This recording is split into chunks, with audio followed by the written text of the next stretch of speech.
Goedenavond, welkom bij Omroep Zeeland. Dit is het Zeeuwse nieuws van vandaag, zondag 12 juni.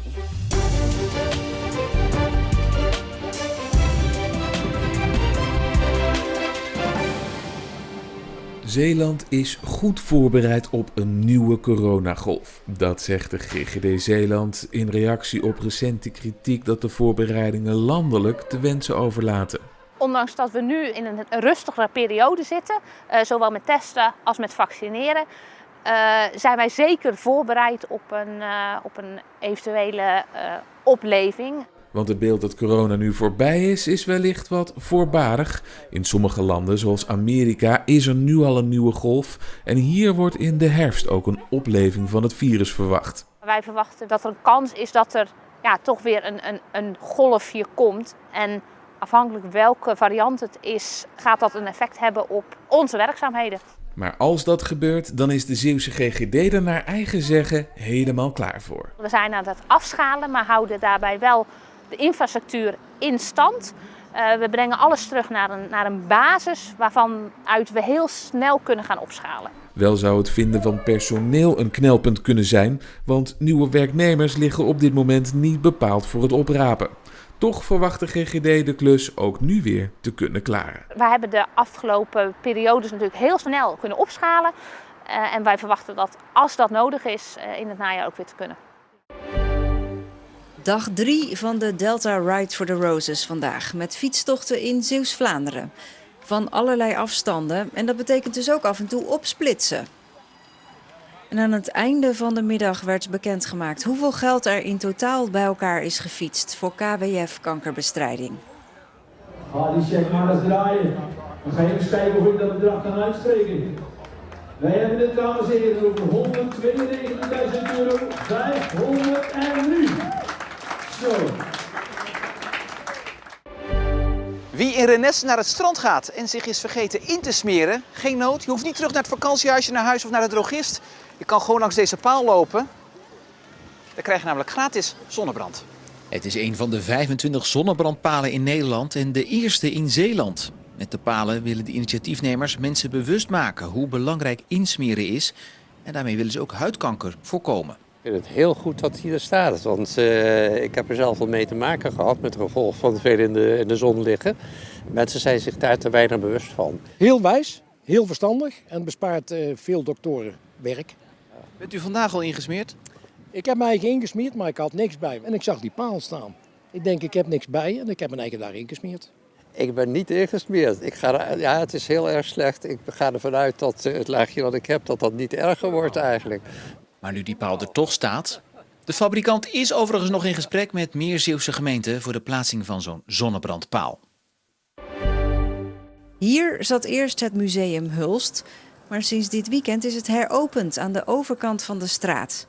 Niet alleen het gebouw, maar ook de collectie is anders. Hier tegenover, en dat was echt een verzameling landbouwwerktuigen, ambachtelijke werktuigen. Ja, dit museum is een museum wat een tijdslijn geeft van Oost-Zeeuws-Vlaanderen. Er is in het verleden erg veel gebeurd rond Hulst en ja, daar zijn mooie verhalen over te vertellen. En dat gebeurt in dit museum. Die verhalen worden nu verteld via een audiotour. Dat gaat wel een beetje ten koste van de begeleidende teksten, vinden sommigen. De belettering in de vitrines op de glasplaten is eigenlijk vrij slecht leesbaar, dus dat is jammer. Ondanks dat ene verbeterpuntje reageren de eerste bezoekers over het algemeen tevreden. Het ziet er heel interessant uit en ik ben heel benieuwd wat er verder nog te zien valt over Hulst en de omgeving. De verhuizing was nodig omdat het vorige gebouw slecht toegankelijk was voor invaliden. Nu kan iedereen terecht in het museum. In Vlissingen is druk geoefend voor een recordpoging zoveel mogelijk mosseleters aan één tafel. De bedoeling is om over 2 jaar hiermee een wereldrecord te vestigen. En tot die tijd wordt er geoefend. Maar dat was niet bij iedereen even duidelijk. Oefening? Echt waar? Ja, dan moeten we goed oefenen. Wat een mop! In Zeeland is mijn ervaring, kan je mensen beter laten ervaren hoe leuk het is. En dat stapje voor stapje doen. Dan gelijk hoog van de toren blazen en dan het net niet halen. Dat is zo sneu. Sfeertje? Ja, het sfeertje. Gezellig, zomers. Lekker Vlissings. Het is toch enig dat dit georganiseerd wordt in je straat. En lekker mosselen eten en Lekker in de rij staan. Ja, ik niet hoor. Ik heb hier gewoon zitten wachten. Nou, dat is een beetje reuring op de boulevard. Dat is leuk. Leuke evenementen. Leuk met de mensen onder elkaar. Geweldig. En de mosselen zijn prima. Tijd voor de sport. Hier is Stefan Nijpjes. MZC 11 uit Zierikzee is uitgeschakeld voor promotie naar de eerste klasse van het zaterdagvoetbal. MZC ging met 3-1 onderuit in Kinderdijk tegen de Zwerver, dat net als MZC in de tweede klasse speelt. Maar de Zwerver gaat dus door naar de volgende ronde van de nacompetitie. En voor MZC zit het seizoen erop. Deze fraaie goal onder andere zorgde voor de overwinning van de Zwerver. MZC kreeg overigens genoeg kansen om de wedstrijd toch nog te winnen. We voetbalden goed. Ik denk dat we de voetballend betere ploeg waren. Maar er valt hij net de andere kant op en daar zat het echt niet mee. Tweede helft, eerste kwartier waren ook betere kansen. Maar ja, dan gaat het net de andere kant op, zonde. Straks in Omroep Zeeland Sport zie je een samenvatting van de Zwerver tegen MZC.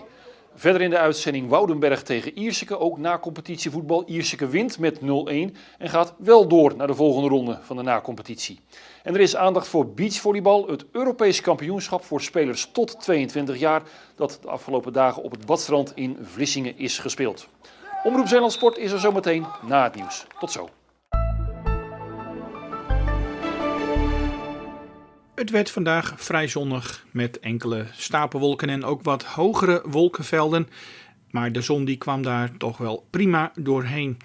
En de temperaturen waren daarbij vandaag aangenaam en kwamen te liggen tussen 19 en 22 graden. De wind was matig, rond kracht 3 à 4 en kwam uit een westelijke richting. En zo was het dus prachtig weer om daarvan te genieten of gewoon om eventjes te sporten in de haven of een wandeling of fietstocht. De luchtdruk is nog steeds relatief hoog en dat blijft ook de komende dagen. En dat betekent dat we de komende tijd ook veel zon kunnen verwachten. Vanavond en vannacht is het rustig met minima rond 13 graden. Morgen zal het echter wat koeler zijn dan het weekend en dat komt door een matige noordwestenwind. We krijgen wel veel zon, maar het wordt ongeveer 18 graden. De dagen daarna volgt een opwarming naar zomerse temperaturen met veel zon. Vanaf woensdag ligt het kwik rond de zomerse waarde van 25 graden. En aan het einde van de week zou het wel eens tropisch kunnen worden met lokaal 30 graden. Tot zover, straks dus nog Omroep Zeeland Sport en nog wat andere programma's. Ik wens u nog in ieder geval een hele fijne zondagavond.